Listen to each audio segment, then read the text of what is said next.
Now I'm live. This is a process, all this stuff to go live. So I'm glad to be here and making sure I'm everywhere that I'm supposed to be. One viewer is waiting. That means I think, live here. The best place to check it is here. So bear with me. This is a process. I think I have it. Oh, yay. Thank goodness. Oh my God. Sometimes, just so we're all clear, this is Conscious Mind Tripping. It's Wednesday night, and you are with me, myself, and I this evening. It's us, and you get to ask any questions that you would like. Let me make sure the volume is good tonight. I don't know about you guys, but sometimes watching yourself afterwards, it's kind of like, do we really need to? And now that I have all these little reels that are going, it's like a lot. And especially last week, I had the beautiful Amy Dalglish on my show, and we have to redo it because somehow or another, when I was at home, I moved something and the sound just went wanky. I was at home. No. I don't want to hear that anymore. So if you have any questions, go to Audrey Newmont on Facebook, and I can see you there. So what I was starting to say is I am creating my own studio. I have this special spot at my home, and I'm going to have it all set up so I don't have to deal with all this nonsense anymore. Welcome. Here we are. And it is going to be a lot of a conversation tonight. I have a lot to talk about. It has been a lot of weeks of guests. I had Kai Hood on this past Saturday. If you did not see that, you got to watch it. And then he had me on his podcast, Refounders. I'm so impressed with what he's doing. And he's got this group of people, and they are creating a movement. And it is really awesome to watch. So like he was saying on my podcast, his generation is going to be the ones that are going to have to really get in and do a lot to make life better. And he's one of these people that's going to be able to do that. So if you haven't seen that podcast yet, it was the last one that I did here on Conscious Mind Tripping Saturday. And then the one before with Amy, we're going to redo it. And tonight I have a whole bunch of things to talk about. And you are more than welcome to ask questions. I can see the questions here on my feed, and I can see them on Facebook. So I'm going to start out with the announcements. If you have ever been curious about doing numerology or learning more about numerology, my husband wrote a book, Numerology from Sex to Stocks. It's all in the numbers. And he's going to be teaching a class coming up here very soon. I think this coming Saturday. And then on the 26th or the 27th, we have a psychic panel with an amazing, amazing group of psychics. There'll be 4 of them on that Saturday. It'll be from 11 to 2. And they are just amazing. They're really, really, really good. And last time we had all these 4 together, it was phenomenal. And then we've got the artwork class that I do with the crystals. That's coming up, I believe, on the 27th. Rather than saying all these dates, you can go to newmontcenter.net and you can see all of the events that we have going on. We also have Nick teaching an I Ching class, and we have some other things that we're going to be throwing in there. So check it out. And I think that's all for announcements for now. And actually, I have one other announcement. We have rooms that we rent out here, and we've got some fabulous practitioners that use that space. So if you know anybody in the Agora Hills area that is looking for space to rent, we have a lovely practitioner room and they can do energy healing, massage, whatever. It's geared towards where you can do therapy, talk therapy, or you can do body work. It's right there, right next to me. So we're renting that out on a regular basis. We also have a large group room that we rent out as well. So you can check these all out on our website. Wanted to mention that because I've been hearing a lot of people wanting to have space, so we've got it available. And now I want to get into things. And the first thing I want to talk about is actually Mr. Hood. Kai just called me and wanted to share the story. And I think it's an important thing to get, especially in this moment right now. So he was sharing with me about literally about tipping somebody. And this person, I guess they're financially challenged, whatever. And he went to put the tip down, and I don't think he minds me sharing this. He heard spirit, and it was like he needed to put down a bigger tip. And he literally, in his budget and his finances, I was so impressed when he said this, though I didn't say it at the moment. He has a budget just for sharing, for giving, for, sharing the abundance. And I just was so impressed with that. It's tithing. And Spirit said, jack up the price a little bit there. And so he did. And I guess the person was very grateful. And you do when you're tithing, like I tithe in ways as well. And I always find that when I'm generous and I'm giving, it's like we get it back. And so he got it back. He wasn't expecting anything. And out of nowhere, he received, I think, 3 different sources of abundance, of financial abundance. So when you are in the process of creating, there's all these different rules of the road. And one of them is reciprocity. So just recently, I put it out there for different avenues that we can donate towards the hurricane victims.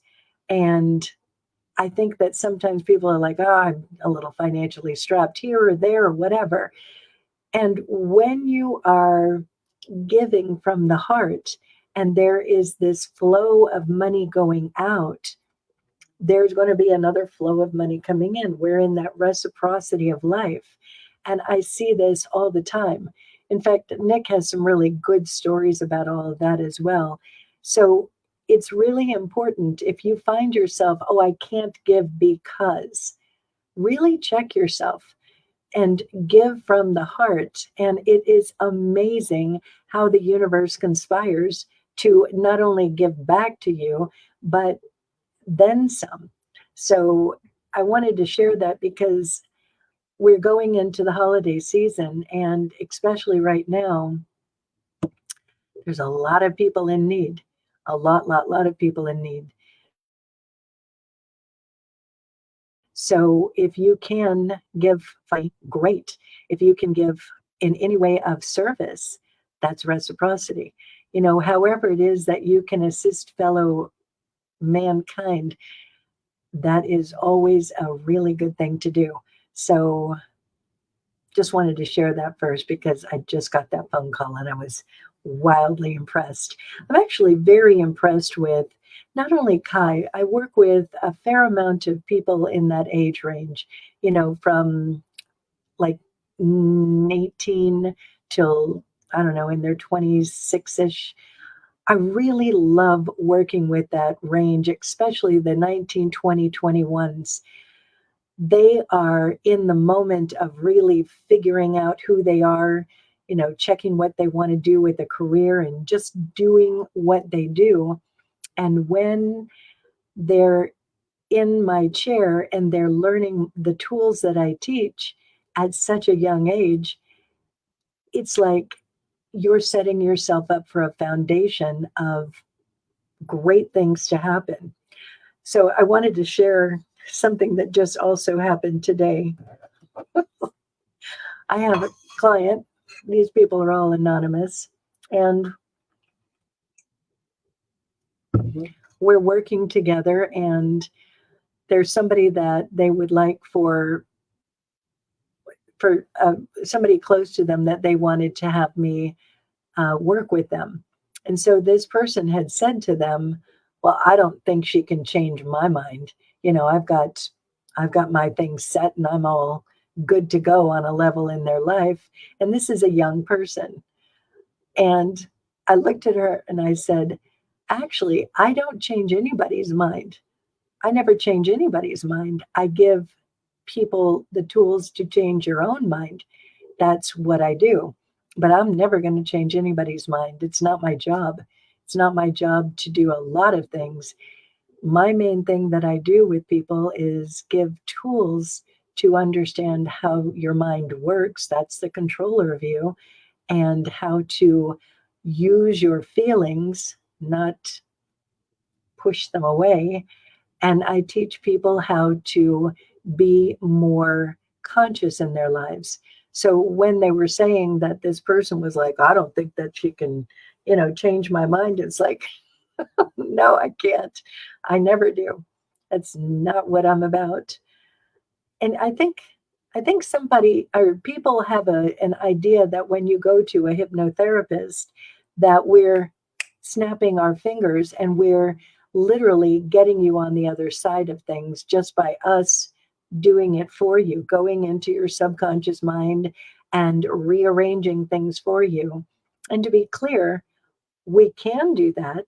And sometimes I help people in that process. I'll take them on a journey in their mind and I'll do processes with them where I'm assisting with that, but never do I change the mind.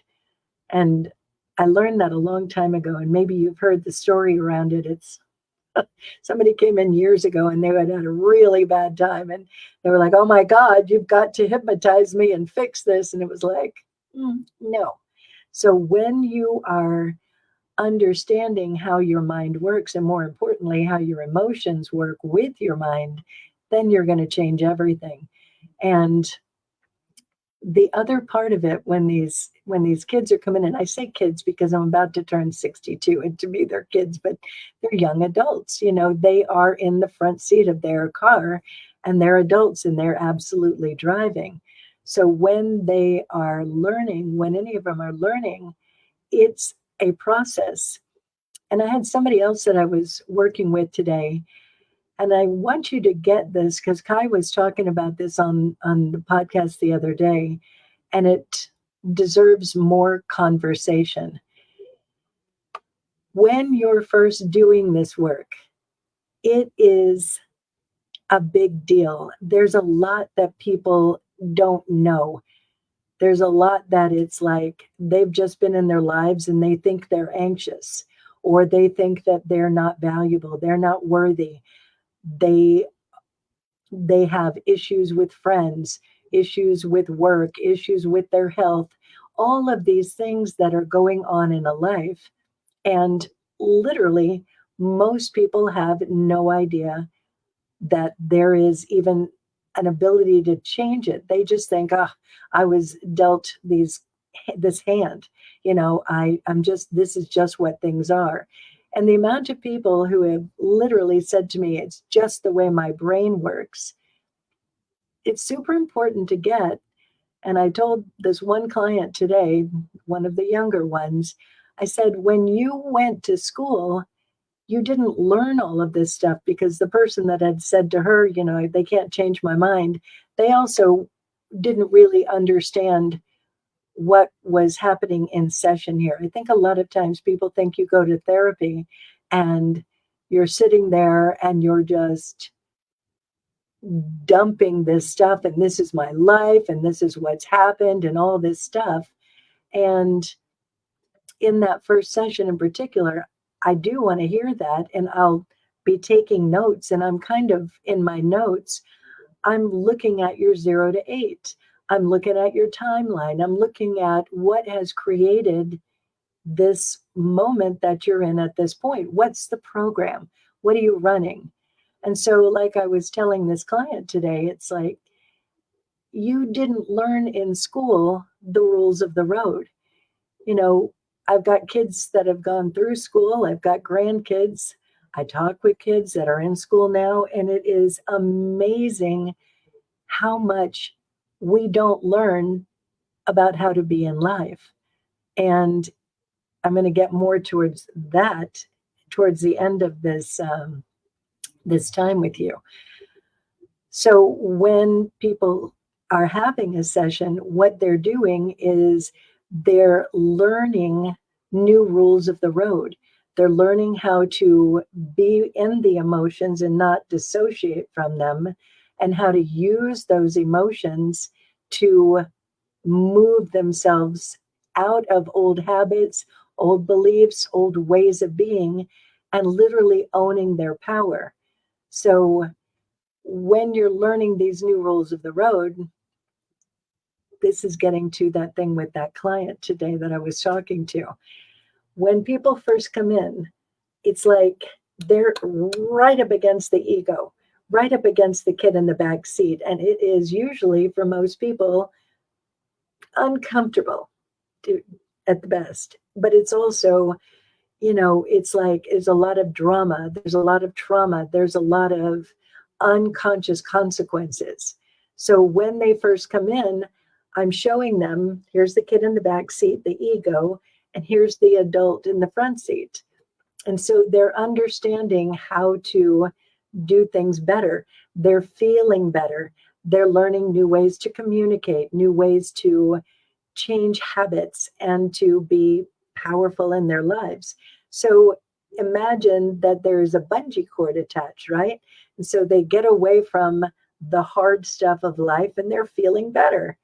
And then something always happens and they have a slap back and they're right up against the ego again. And they're, like this client today.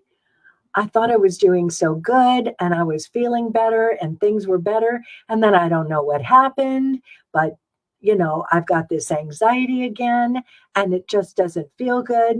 And so I'm explaining to that person, they had a slapback. It's okay. And it's normal. It's part of the process of being with your feelings and understanding yourself on a greater level. So when they have that slapback, like today, there was a slapback, and now she's learning new things and she's understanding what the slapback was about. And more importantly, the new tools, how to implement them in these moments. So I'm going to get into some of those tools in a minute, but I really want you to understand there's then the next thing where something happens and you'll have another slapback. I don't want to slap so hard. You get the idea.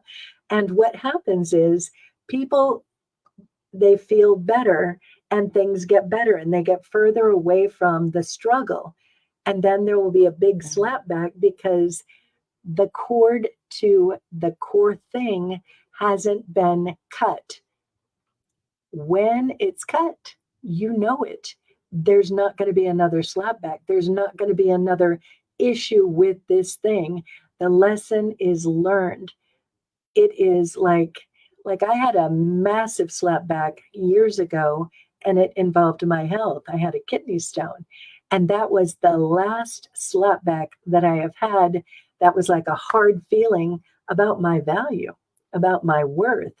And a couple podcasts ago, there was something that came up that was like another view, another perception, another piece of the puzzle of my worth, but it wasn't a slapback at that point. It was like, oh, that's something I didn't see. I didn't know. If you want to watch that podcast, it was like 3 or 4 podcasts ago, and I'm using the timeline and I'm explaining how I work through that stuff. So finally that cord is cut.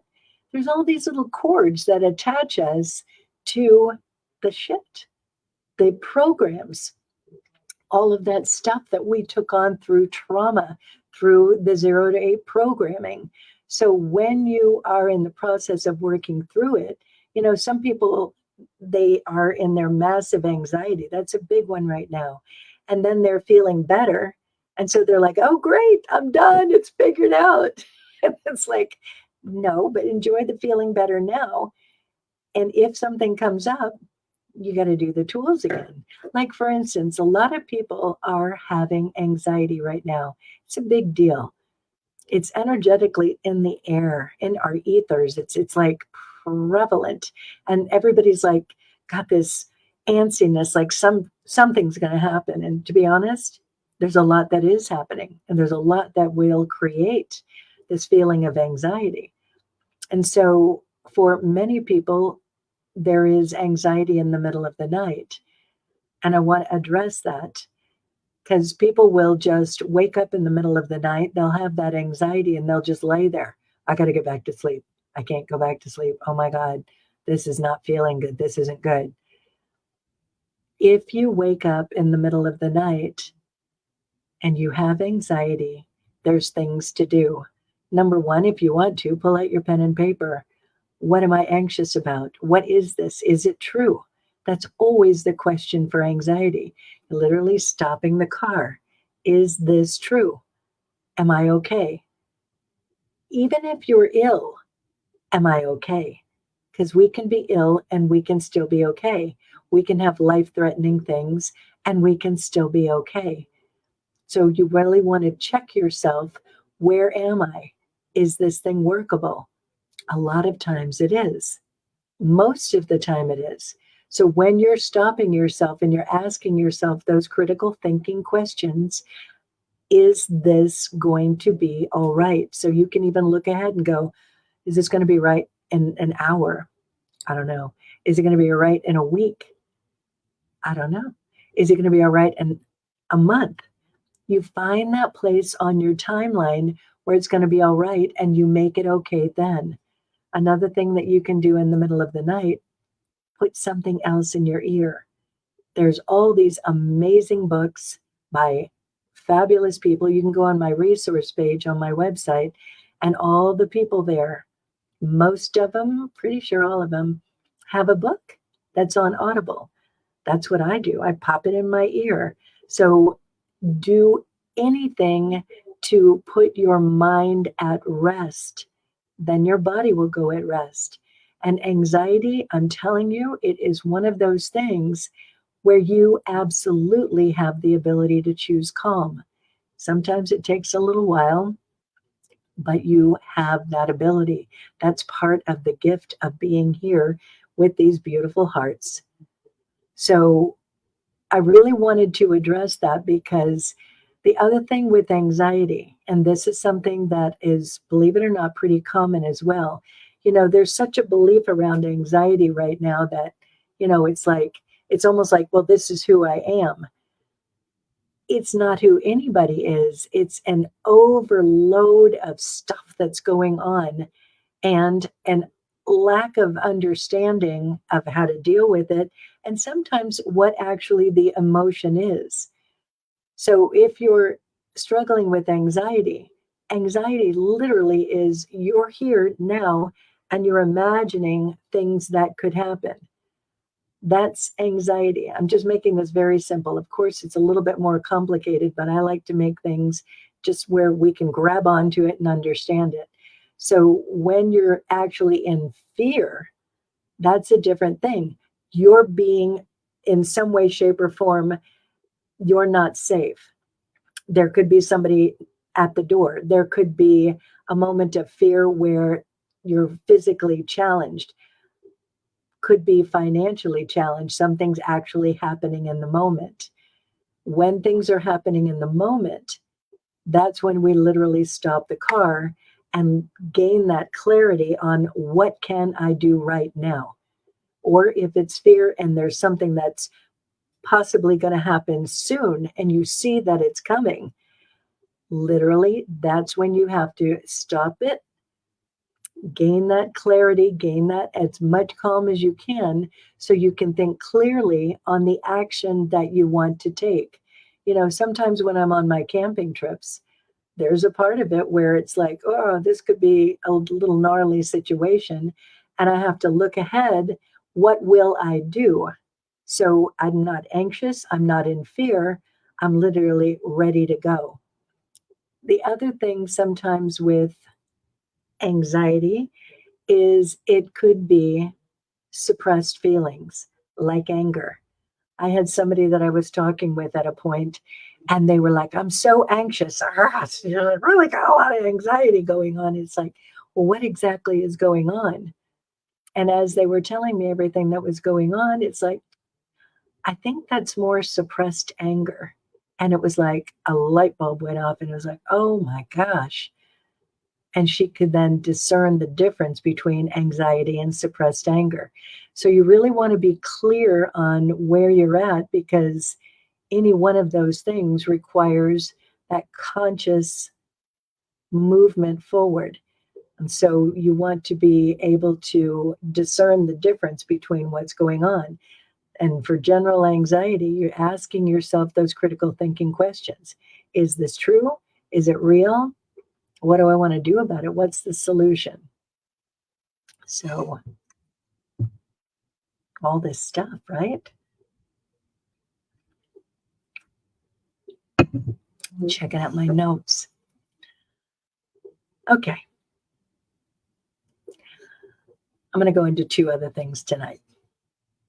One of them might be controversial. Just saying.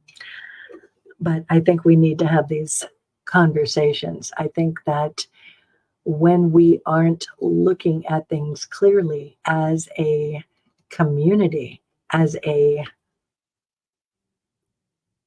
collective, if we can't look at things and we can't look at it from a point of solutions and at a point of really having full information, then, you know, how are we all going to move forward? So the first thing that I want to talk about, it goes back to that hurricane. I put out an email the other day, well, yesterday actually, and I've been watching a lot of news with this. So I had put out a prayer request when that thing first started, and I'm looking at all my friends in Florida. So that thing went more up the coast, and you saw where it went in. And this might be a little controversial. I want you to really get, I look at a lot of different kinds of information. So almost always, and I grew up in Florida, I've watched hurricanes my whole life. In fact, I flew out as a hurricane was coming in one time. It was the scariest thing. Oh, the airport was empty. And I'm like running through an empty airport to get from Florida out here to California and thinking, I'm a little cray-cray doing this. But I did it anyway, and I white-knuckled that flight. So I have a good sense of hurricanes, and I also watch different people who are sharing news about hurricanes and earthquake and earth movement, earth happenings. So when that hit, almost always they hit land and they will slow down and they will do what they do. If you look at the whole history of these things, there's a certain element that happens, physics on a level. Well, this particular one, it didn't do the normal thing. In fact, there is different information that's out there. You can look it up.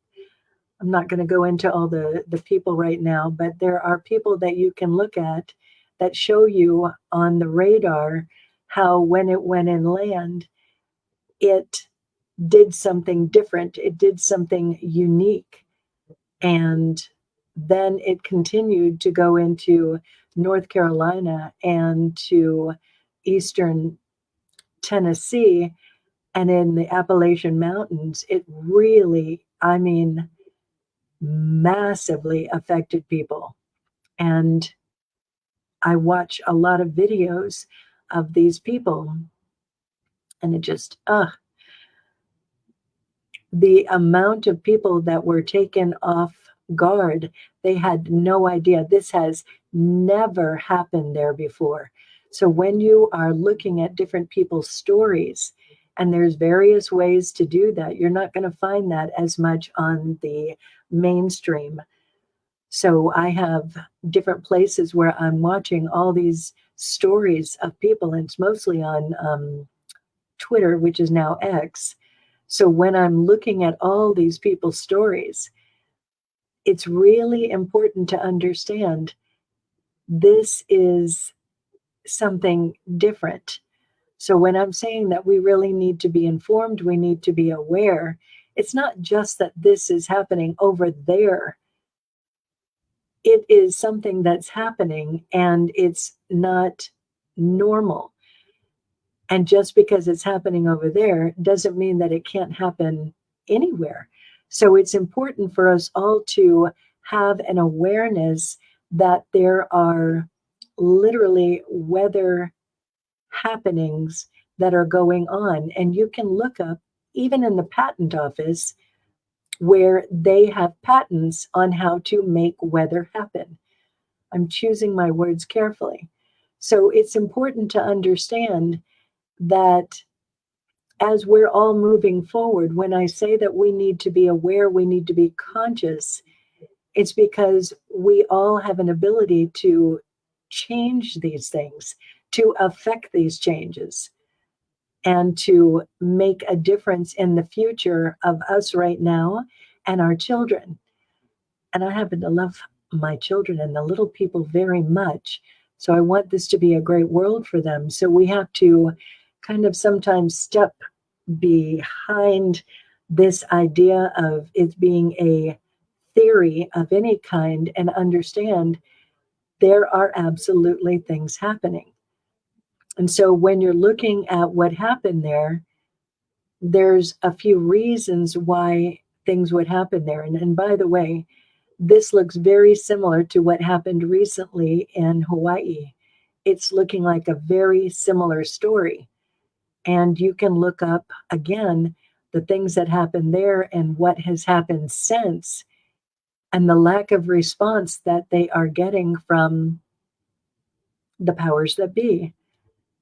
It's like we are giving a lot of money to other countries. And you heard our president saying that the American people are going to help with this. And I'm telling you, if you watch some of these videos of these people who are actually affected, and they're sobbing, and they are having their situations. I mean, this one family, it was like incredible. This guy has the camera and he's showing outside of his home, beautiful home. He's showing outside of his home, and then he pans around and he's literally in water. And he's showing his family like in the living room, and they're all in water up to here. And he's like, I don't even know. I mean, you can tell they're in like shock. This is not normal.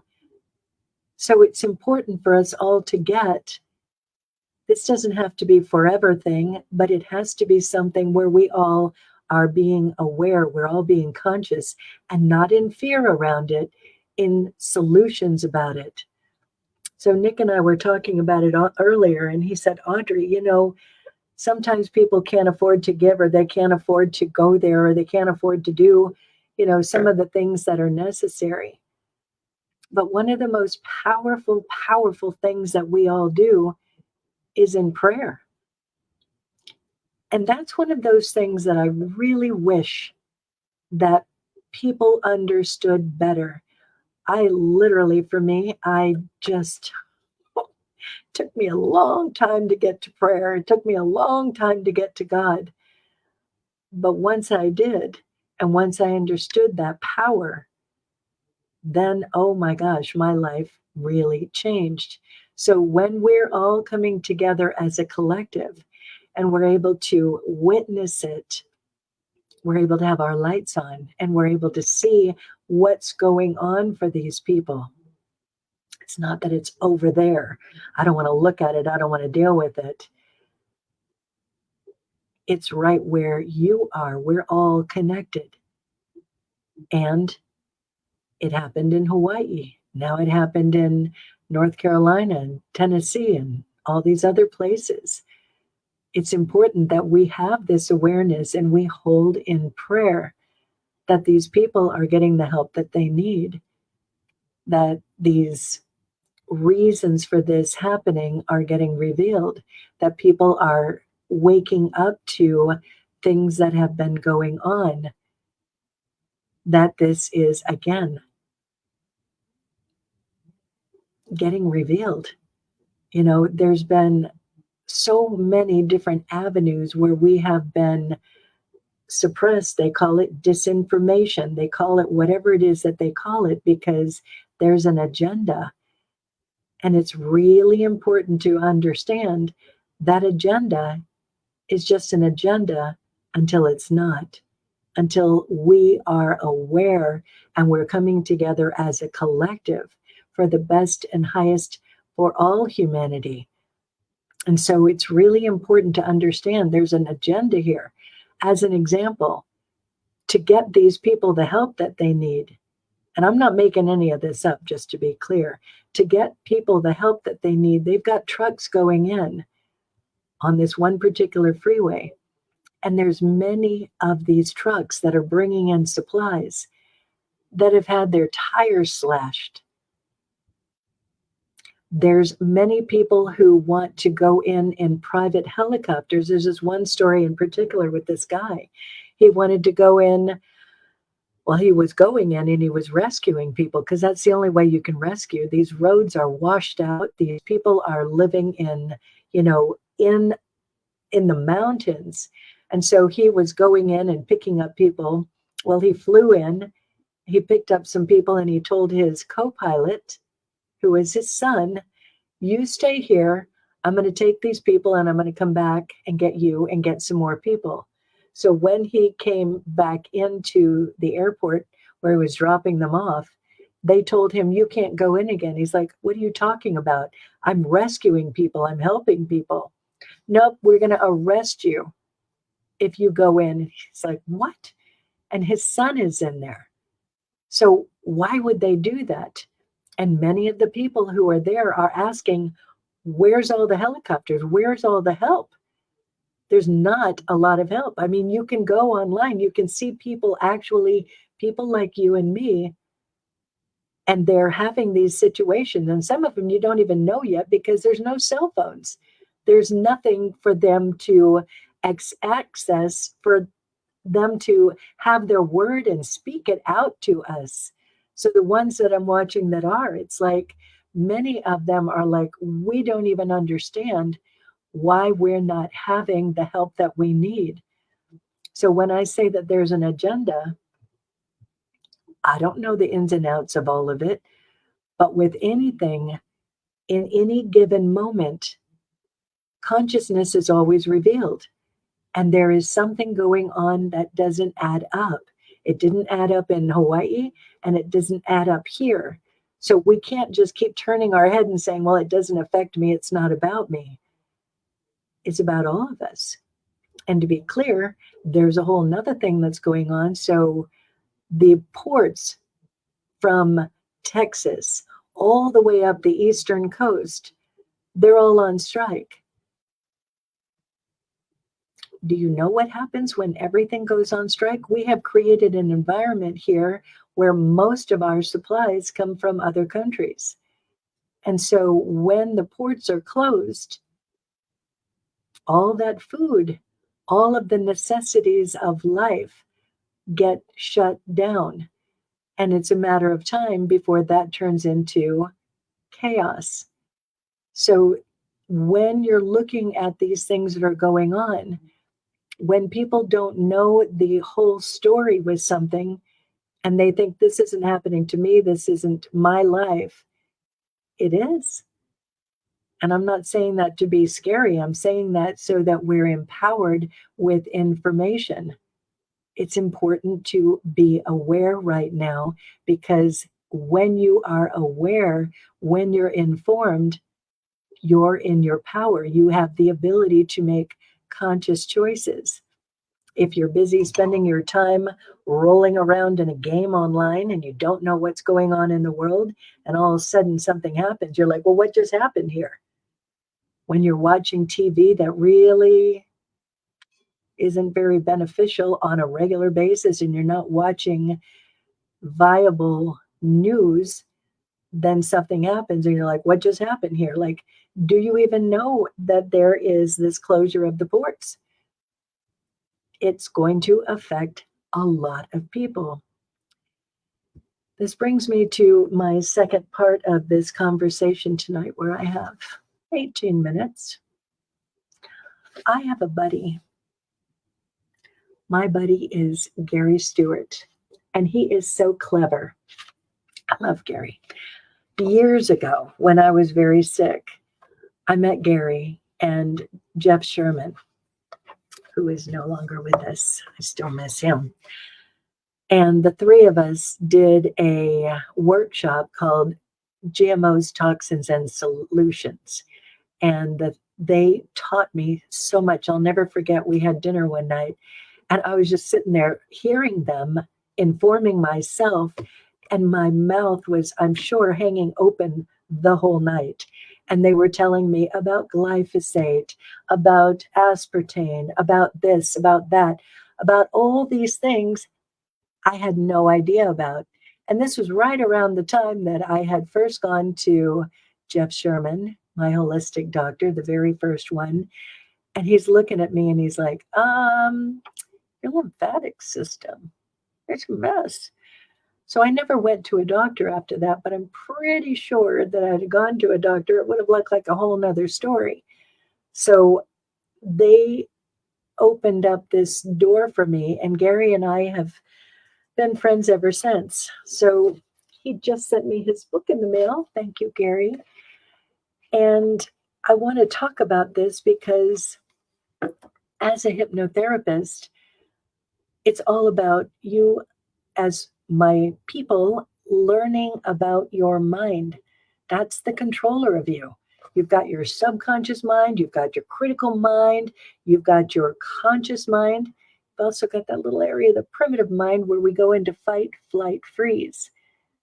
A lot of people seem to be in that flight, distracting with TV, with gaming, with partying, with doing whatever. Nothing wrong with it. But if you're distracted, then you're not going to be in a position to literally make the choices that will get you what you need in any given moment in life. So Gary wrote this book about propaganda, and I haven't read the whole thing yet, but I did peek through it. And I really want you to get, Gary's so clever. He made this book where it's a really easy read and it gets right to the point. That's kind of how my book is. It's a really easy read and it gets right to the point and it gives tools. This book is very much like that. So when he's talking about propaganda and the propaganda syndrome, and the title is The Intentional Mass Manipulation of the Human Mind, a Media Survival Handbook by Gary Stewart. So I want you to get this, and it's super important to understand.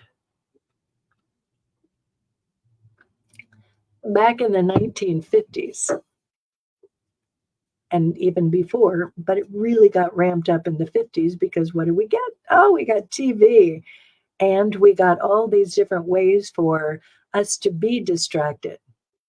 And so in that distraction, we had that war, and then after the war, Germany, they had this thing where they understood that during that war there was a lot of propaganda. There was a lot of lying about what was actually happening. Because if people really understood what was happening, I think it would have looked different. But they didn't understand what was happening. I'm realizing I'm looking at the wrong camera. So when they put into effect this thing, it was called the Smith-Mundt Act. And it's important to get that they put into effect because they said in that decree that you are not able, the media is not allowed to lie. When you are coming out with information that you're telling the American people, the world at large, you have to be telling the truth. You have to be on point. So back in, I think it was 2012-ish, maybe a little before. Maybe it was 2008. I'm not sure exactly the date. Obviously, I am one of those people with numbers. There was an adjustment to that where they said, oh, you know what? We're no longer going to have the Smith-Mundt Act where the media can't lie. We're going to allow that. So when you're watching the news, they don't have to tell you the truth. They don't have to tell you the truth. They can say whatever they want. And as many of you know, because I've said it before, I used to be a big fan, a big fan of watching the news incessantly because I have this weird thing about me where I like to watch what's going on in the world. And many of you know, because I've said it here before, I have been watching a lot of news for the last 4+ years. And I mean all different kinds of news. So when you look at this and you think that maybe I'm just full of nonsense, I've watched a lot of stuff, and I have a really good memory. I don't know where that came from. I can't deal with numbers, but the memory part, my clients are always blown away by what I remember. So I want you to really understand that there is a manipulation that is happening on a lot of different levels. So, and I want you to get, it's nothing on you. It's nothing that you've done wrong, nothing that you've done bad. It's just simply a really strong program that they've put out there for us to be distracted and for us to be manipulated in our minds. If you think about it, this whole generation that's coming up, there's a lot of kids that they're watching TV as babies, and they're getting different programs in the different things that they're watching. So it's not that any of us done anything wrong or bad. We're just doing what we've learned to do, and we've passed it down generation by generation. You know, TV is a very fun thing. I still watch it on a regular basis with Nick at night. We have certain shows that we watch and a lot of shows that we won't. So when I'm looking at all of this, the thing that I wanted to share with you with what Gary put in this fabulous book that he has, he got propaganda syndrome, the definitions and methods. So these are the ways that they capture our consciousness. This is the ways that they manipulate us. So there is censorship. So over all of these years, I've watched people after person, after podcast, after different channels. They took down my channel because it's censored. Like my best friend, one of my dearest friends, she was putting out information around what happened to her in her health when she took that thing. And they literally censored it. Other people tell their story. This is what's going on with me, or whatever the thing is, they censor that. That's taking away our free speech.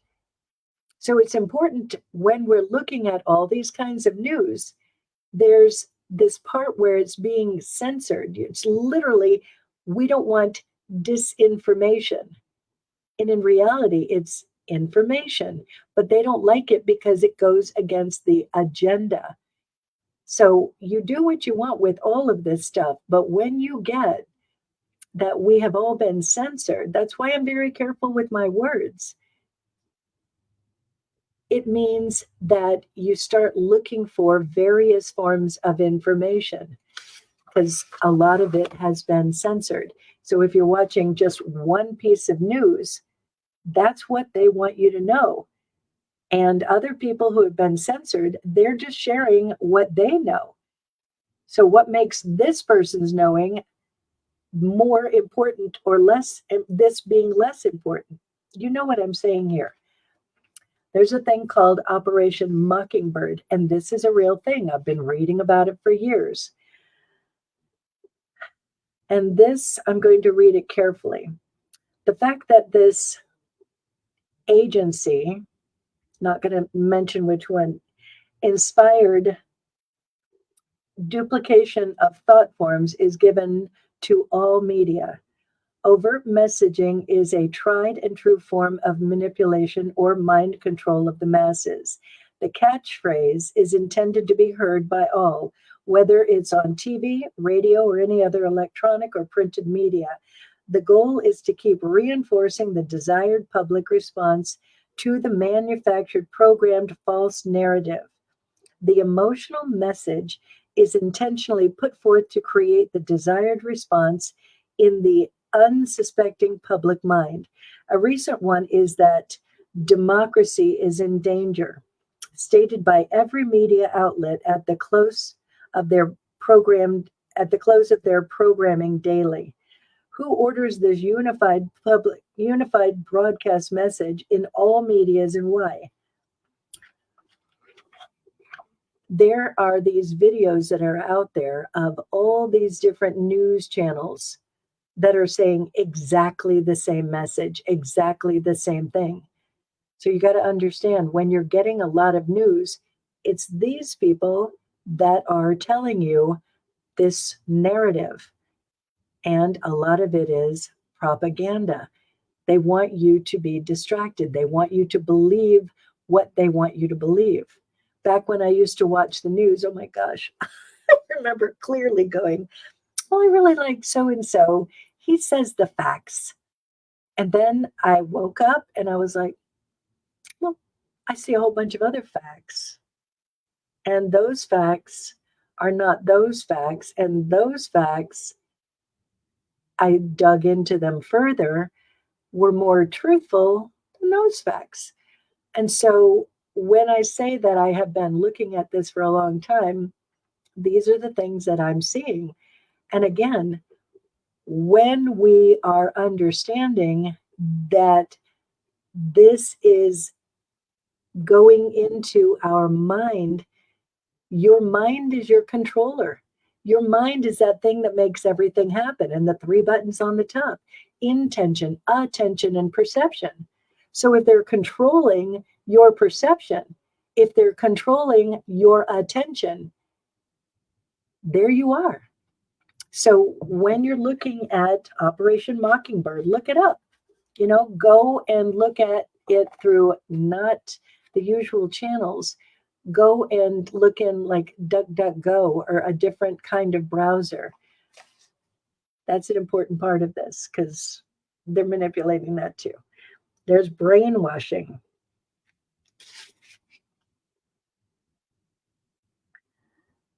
Which he goes into detail. There's cognitive dissonance. That's a really big one. So that's that one where people can't believe. Like, for instance, I know you've heard this before. I'm going to say it again. I had that moment years ago where I was explaining to somebody things that were happening that aren't really in our benefit. It was like toxic things that we're taking on. And this person looked at me with like, Audrey, the government wouldn't do that to us. And it's like, but they are. And now you can see the patents on those things. You can see the actual government admitting to doing the thing that I said was happening a while ago. But as they're admitting to it, it's for this other reason. Regardless of the reason, it's toxic and we're breathing it in. So you have to get, if you are in cognitive dissonance, nothing wrong with it, nothing bad about it, but you're not seeing the truth and your consciousness is captured. It just is. So when you're able to be present and understand that there's all these different stories, I watch all these different stories. I don't believe everything I see, for God's sakes, but I'll do the critical thinking and I'll look at which of those things is actually happening, which one of them is viable, which one. And then if one seems like it's like, I'm not so sure about that, I'll dig into it. I'll look at it in different areas and I'll just put it in my consciousness, and I'm not going to do a lot with it, but I have an awareness of it. So why do we do all of this? As I'm looking at, got 3 minutes. There is I highly recommend looking at this book, getting this book. There's all these different things that you can do in this moment to keep yourself safe, to keep yourself healthy, to keep yourself calm. And one of them is, like everything, we live here in California, so we be prepared. I have water, I have food, I've got all the different things that I need in both places, my home and our center. So there's a part of it where I feel calm enough. If something happens, if the port's out and there's not food getting in, I have enough to take care of what I need to take care of.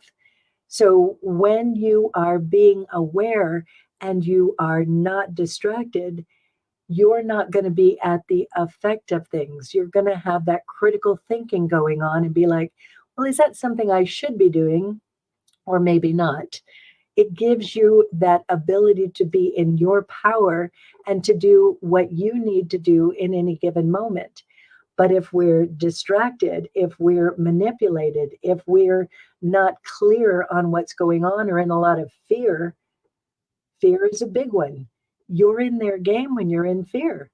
You're not in your power. So when you're calm, you're in your power. When you're calm, you're able to think more clearly. You're able to own the controller. Fear, you're getting the backseat. Oh, what's happening? I don't even know. I don't know how to deal with it. I can't. So in this moment, like that hurricane that went around, I know you've heard this before, but I'm going to say it again. Birds fly in the eye of a hurricane because it's the calm place to be.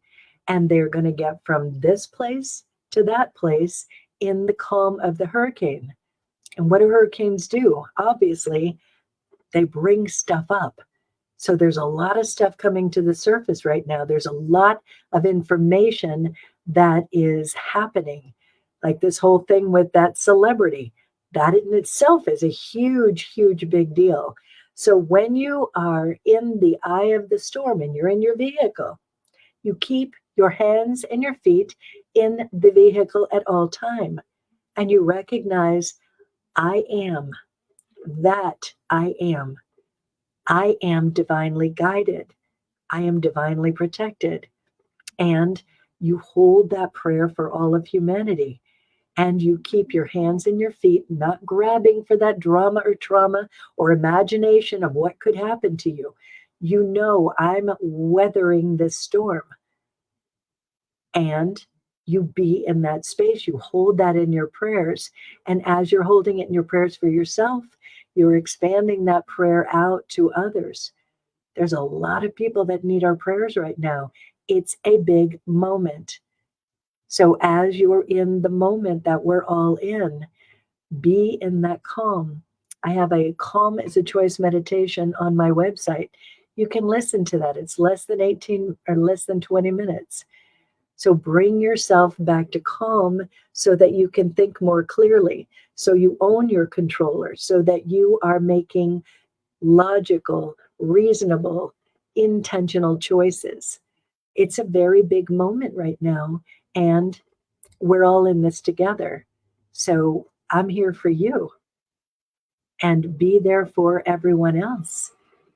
Let's be together as a community with common unity. Okay? If you find yourself being divided and being angry with your friends or neighbors, sometimes they're in cognitive dissonance. It's okay. They're making their choices, and being angry with them isn't going to help you or them. So be in compassion for all of this, and then you can move forward intentionally. So it is 7-1, and I'm finished for this evening. Thank you very much for joining me. I love you all very, very much. And I will be back again next week on Wednesday night for this conscious mind tripping. Love you all very, very much. Good night.